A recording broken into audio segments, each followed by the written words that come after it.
Well, our teeth play a huge role in our overall health. They help us chew food, but they also help us speak clearly, and they play an even larger role in giving our face shape.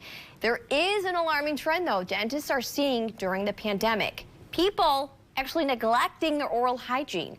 Xavier's talking with a leading expert to help us keep our teeth healthy. While quarantine has helped us combat COVID-19, it hasn't quite helped us out with our dental habits. In fact, there's some new survey out that shows a lot of people have relaxed on their dental habits. Here to help us get our dental health back on track is Dr. Alan Law. He is the president of the American Association of Endodontists. Dr. Law, thanks so much for being with us. Thank you for having us, Xavier.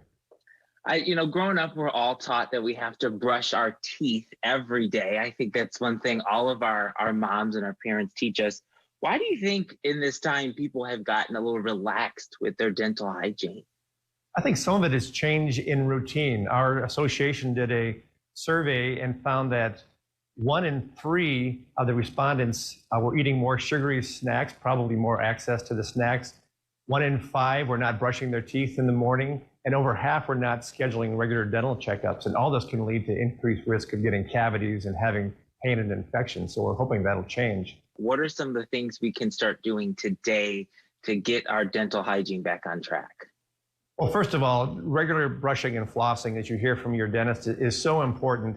And then also realizing that it's very safe to go see your dentist. And if you needed a root canal treatment in this environment, dentists have always been very good about infection control and in some ways leaders in the area, but even more so with COVID, with all the precautions that were recommended by the Centers for Disease Control and boards of dentistry and the American Dental Association, it's very safe. So just realizing that and getting in and getting your dental care taken care of is important.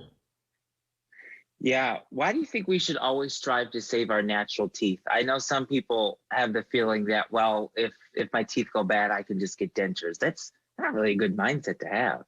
Yeah, if you've ever talked to anyone who's had to have a body part replaced, like a hip or a knee, there's nothing that replaces the natural body part. And that's certainly true with teeth. As far as the form, fit, and function, you can't replace a natural tooth. Replacing it's better than not having any tooth, but it's better to try to save your natural tooth. Yeah. And for people looking to get back into the dentist, you had mentioned so many dentists have really been on top of infection control long before the pandemic, and most certainly now. What would you just want patients that may be a little apprehensive about going back, especially being that close to someone, what would you want them to know? Well, first of all, the importance of getting in there. Like any health condition, often early dental disease doesn't have any symptoms, but you don't want to wait until you have a lot of problems, because that can result in more cost and more pain and an infection that you have to deal with and more time dealing with it. So getting in early and preventing problems from occurring is the most important thing. And that's the best reminder to get in to see your dentist. Yeah. And where can people go to learn more about emergency dental care and maybe even finding an endodontist? Well, our association, the American Association of Endodontists, has a website, AAE.org, that talks about the safety of root canal treatments, how it can help improve your health and your smile, but also how it's safe to be seeing your general dentist and your endodontist during COVID and any other time. And then if you want to find an endodontist like myself, you can go to findmyendodontist.com. Awesome. And we will post all those links for you on our website, 9and10news.com. Dr. Law, thank you so much.